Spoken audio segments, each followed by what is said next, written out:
The VITALS. Chapter 1. Baseline. The push notification slid down the screen like a verdict. Nora's stress level elevated. Heart rate 94 BPM. Cortisol trend rising. Marcus Calloway stood in the master bathroom doorway, iPad in one hand, the other gripping the towel bar. The screen was still wet from where Nora had left it balanced on the edge of the tub. She'd been watching a cooking video with Lily while the bathtub drained. Now the iPad showed something else entirely. The Aura Health dashboard. Her dashboard. Her numbers.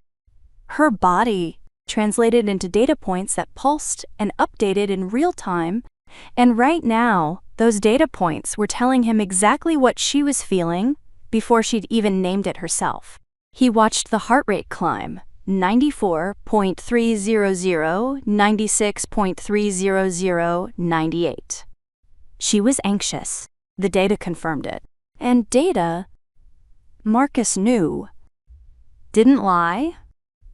He dried the screen with his sleeve and closed the app. Placed the iPad back exactly where she'd left it, angled against the bath caddy. Screen dark. Then he walked downstairs, opened his laptop, and began typing notes into a spreadsheet he'd titled Nora Health Metrics 6-month Trend. The slope was declining, exactly as he needed it to. 6 months earlier, the rings had arrived in matching boxes. Calloway Health Protocol. Marcus had announced, sliding the smaller Aura ring across the coffee table toward Nora, while Lily played with blocks on the rug. He'd been excited. Genuinely excited. The way he got about systems and optimization, his eyes bright with the particular enthusiasm of a man who believed every problem could be solved with the right data architecture. We sync our rings to a shared dashboard. Sleep quality, heart rate variability, stress response, steps, everything. Full transparency. If either of us starts declining, we catch it early. Nora had turned the titanium ring between her fingers. It was lighter than she expected. Our couples therapist said we needed better communication. Marcus added, pulling up the app on his phone. This is communication, just quantified. She'd slipped it on. It fit perfectly, because Marcus had measured her ring size while she slept 3 weeks before, using a strip of paper and a ruler he'd ordered specifically for the task. She hadn't known that then. She'd thought he'd guessed well. I love it, she'd said, and meant it. Blueberries scattered across the countertop like tiny bruises. Mama, I need more, Lily said, standing on her step stool at the kitchen island, both hands plunging into the carton. She was 4 years old and understood the world primarily through texture and volume. More berries, more syrup, more of Nora's attention, which this morning she had entirely. Nora guided Lily's hands toward the blender. 5 more. Count them. 1, 2, 7, 4, 5. Close enough.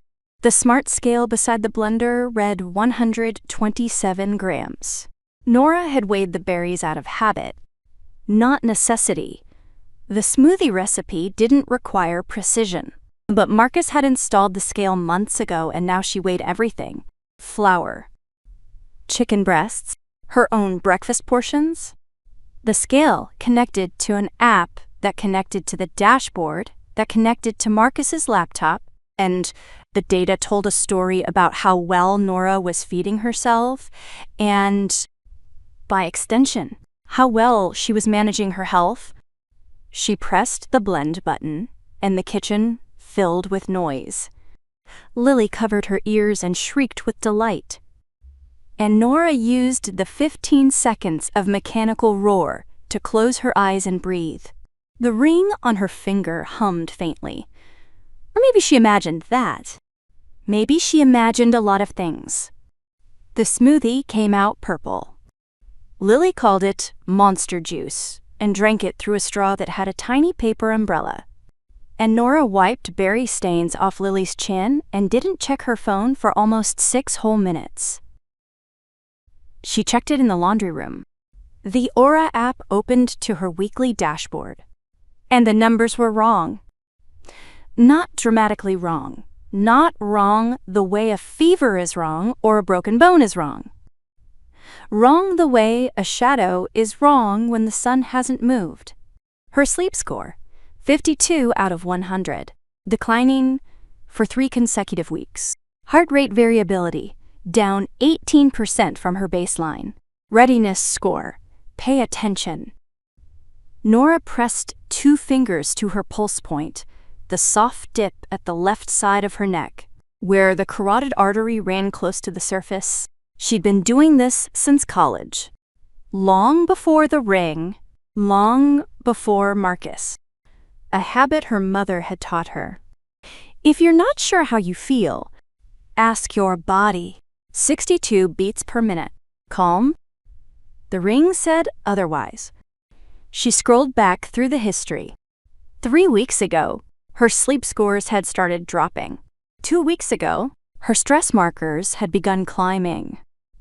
1 week ago, the app had started flagging her for elevated cortisol trend and suggesting she, quote, consider stress management techniques. But Nora had been sleeping fine. She'd been sleeping deeply, dreamlessly, the way she always slept in summer when the bedroom was cool and Lily had stopped her 3 a.m. visits. The laundry churned behind her, thumping rhythmically. She held the phone in one hand, the other still pressing her pulse. The numbers didn't match what her body was telling her. She put the phone down, picked up a sock that had fallen behind the dryer, matched it to its partner from the pile on top, then picked the phone back up and kept scrolling. Marcus's iPad was still in the bathroom. Nora hadn't meant to look. She'd gone upstairs to put away the folded towels and seen it propped against the bath caddy where Lily had been watching the cooking video. The screen was dark but not locked. Marcus never locked it at home. A deliberate choice he described as radical transparency. And when she lifted it to move it, her thumb grazed the screen and the display woke. The browser had 2 tabs open. The first was a weather forecast. The second was a medical portal login page with a half-completed form, how to add authorized user to patient portal, Cedars-Sinai MyChart. Her hands were still damp from the folded towels. Water beaded on the screen. She read the form twice. Patient name, date of birth, relationship to patient, reason for access. The fields were pre-filled. Patient name, Nora Calloway.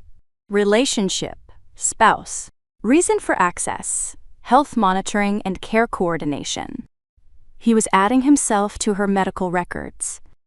The front door opened downstairs. Nora pressed the iPad's sleep button and placed it back against the caddy, exactly where it had been. Screen, dark, angled at 30 degrees. She dried her hands on the last towel and walked into the hallway.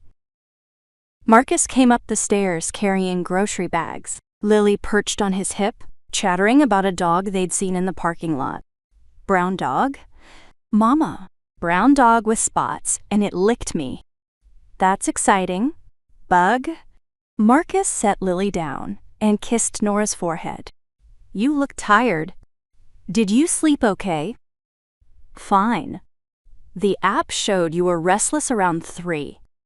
I don't remember waking up. He studied her face with the particular attention of a man reading a gauge. You were tossing. I felt it. Nora didn't remember tossing. She remembered sleeping deeply, her body heavy and warm, the kind of sleep that feels like sinking into something safe. But the data said otherwise, and Marcus had felt it. 2 sources against 1. Maybe I was dreaming. she said. Maybe. He carried the groceries to the kitchen. I scheduled your annual physical for next Thursday. Dr. Osei had a cancellation. You scheduled my appointment? You keep forgetting. I'm helping. He said it the way he said everything. With the calm, frictionless certainty of a man who believed his actions were irrefutably logical. He tracked the groceries, the meals, the sleep, the steps, the heart rate, the appointments, the supplements, the hydration, and all of it was care. All of it was love, translated into spreadsheets. She picked up the grocery bags he'd set on the counter and began putting things away. The smart scale caught her eye, 127 grams. The number from this morning's berries still displayed, waiting to be cleared. The teacher at Little Sprouts Preschool had kind eyes and a voice calibrated for the emotional register of 4-year-olds. Lily had a great morning, she said, handing Nora the daily sheet. She painted a house with 7 doors and told us each door goes to a different planet. Sounds about right. And how are you?